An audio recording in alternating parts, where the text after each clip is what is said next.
Sekarang ini bersempena dengan Hari Kanser Sedunia pada 4 Februari hari itu.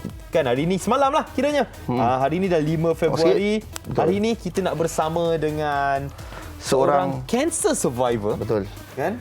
Tapi sekarang dapat tahu pula ada kanser lain. Kanser yang sama juga. Okay, kita borak lah. Kita borak lebih panjang dengan Navi Indran Pillai, iaitu penghidap kanser. Hai, apa khabar? Hello, hi. Kita panggil Navi lah. Ya, boleh. Okey, Navi. Haziq dengan Zack.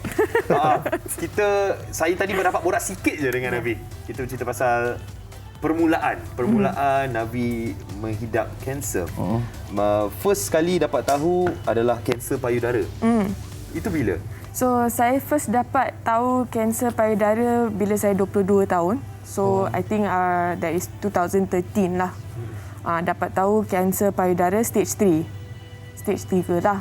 Stage 3 tu kira macam dah... Dia ada 4 stage. Okay. So, stage 1 dia okey lah. Masih awal lagi. Stage 2 pun dia macam middle lah. Dia tak awal, tak lewat.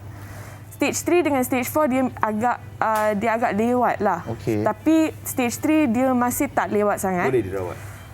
Stage 4 pun boleh dirawat. Tapi dia memang dah dia merebak ke organ-organ lain. So stage 3 tu dia tengah merebak. So dia macam dia ada scientific behind dia punya cancer lah. So cancer tu dia macam mana dia rebak through your bloodstream. So Bila 2013 Navi berasa dapat discover benda tu stage 3 dan journey sepanjang tu mungkin Navi boleh kongsikan. Dan bila yang tarikh dan tahun yang Navi rasa macam okay, I'm a cancer survivor. So actually bila dah start tu saya memang tak tahu apa kanser tu apa sebab saya kan umur 22 tahun. So saya tak tahu yang apa tu kanser. Kita dapat tahu kanser daripada tengok gambar like wayang and all these movies on TV kan. Betul. So kita tak tahu. And dekat the movie semua dia orang akan cakap kanser tu dia terus mati. Kan? So kita takut lah. Memang tak ada chance. So kita takut. Apa tu kanser? So bila saya dapat tahu yang saya dapat kanser tu saya macam oh my god, am I going to die? Like memang that's my first thought lah. My first thought dia macam that's your reaction. Yeah, my reaction tu memang I like, oh, am I going to die? Tapi as like I went through semua, dapat rawatan daripada pakar kanser semua, then I dapat tahu actually kanser tu boleh rawat. Sama dia zaman sekarang, dia memang teknologi memang advance. So kanser tu dia memang boleh dirawati. Yang kita tak tahu macam mana nak dapat rawatan tu kita kena pergilah check ada banyak source IKN, ada government hospital, ada juga private hospital yang boleh tolong. Tapi yang masalah sekarang dengan orang tu masalah because it's expensive kan, banyak duit. So bila dapat banyak duit orang tak mampulah nak bayar sebab dia beribu-ribu. Kos tinggi. So, dan rawatan advance boleh didapatkan di private saja. Okay, that's why cost sangat tinggi. Kalau di insurans mungkin tak ada masalah. Yeah. So, insurance memang also something memang very important lah. You know, kena ada. Alright. Okay, tapi bila yang Navi tahu yang Navi bebas kanser payudara masa tu? Saya tahu bebas kanser payudara actually 2018. 5 tahun? 5 tahun selepas tu. Tapi on the 5 tahun tu, I dapat tahu yang I dapat kanser yang sama tapi dah merebak ke saya punya hati, liver. Oh yosh. Tapi masih kanser payudara tu lah? Tapi dia merebak. So stage 3 tu kan saya cakap dia tengah merebak. Okey. So masa tu bila saya dirawat, okey, semua dah okey. Tapi dia tengah merebak. Tapi kanser ni dia tak ada time tau. Dia akan... Tak relax? Dia relapse lah.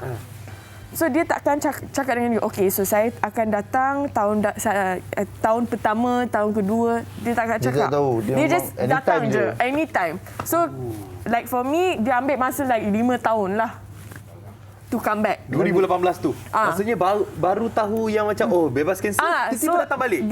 So selalunya kanser kalau you nak bebas kanser, dia ambil masa 5 tahun lah. So dia bagi macam checklist lah. Okay, first year, second year, third year, fourth year, fifth year, baru Peringkat dia baru pakar kanser akan cakap, okay, you bebas. Tapi on the fifth year saya pergi buat macam saya buat lah yearly check up semua. So on the fifth year nak buat lah sama yearly check up, dapat tahu yang saya ada kanser tahap keempat, stage 4 yang merebak ke saya punya liver, hati ya. Liver dengan saya punya backbones lah, tulang belakang. So tahu 2018 lah. 2018. So dapat tahu, so saya pergilah kemo lagi sekali. So saya dah buat kemo yang pertama kali tu, saya dah buat kemo. Ya, saya tak ada rambut semua. Macam memang nampak sakit. Ya, di satu side effect lah. Side effect dia macam you akan tak selera makan, then you akan sakit badan, then rambut semua gugur. So selepas tu kena pergi lagi sekali. So saya memang macam takut lah kan. Lagi sekali saya kena gugurkan rambut kan, semua tu. The side effects memang teruk lah. Tapi lepas tu dia memang your life akan tukar. Sebab you akan tengok you punya life macam second chance tau. You akan dibagikan macam chance kedua. Saya dapat chance kedua, ketiga, banyak kali kena relapse tau. So when you look at it, saya memang macam value saya punya kehidupan saya. Ya. Okay. Tapi kalau kita cakap pasal how you keep positive, kan? Keep positive bila kita kita dapat tahu sikit kita kena pun kita dah sedih and down. But you, I tengok daripada kat bilik makeup kita borak, kita tengok you senyum, kita bercakap you positive and how you keep bangkit, kan? And positif dengan cabaran, dugaan yang you dapat ni. So memang susah juga nak keep positif kan. Kalau katakan yang benda kecil pun, for example you fail dengan dalam exam kan. You rasa sangat kecewa, you rasa sedih, you rasa macam why am I not doing well dengan my exam. Saya dah study, saya dah belajar betul-betul tapi masih tak. So keeping positif ni memang susah. You know, kalau you nak sedih, senang nak sedih, nangis, sedih. Tapi kalau nak positif tu susah. Tapi bila you ada willpower, macam mana nak cakap dengan bahasa Melayu? Willpower. Kemahuan yang bersungguh-sungguh. Ya. So dia macam you akan fikir you punya happiness. You sendiri kena keep going lah. You know, sebab you punya kehidupan kan, dia takkan stop. Dia akan pergi je, macam time. Dia tak ada stop tau, dia tak ada berhenti. You kena setiap kali kena pergi. Bangun pagi, pergi buat. Nak tanah kena lalui juga. Betul. Ya, betul. So you kena, kalau you nak gembira, kalau you nak happy, you kena pergi juga. You kena buat.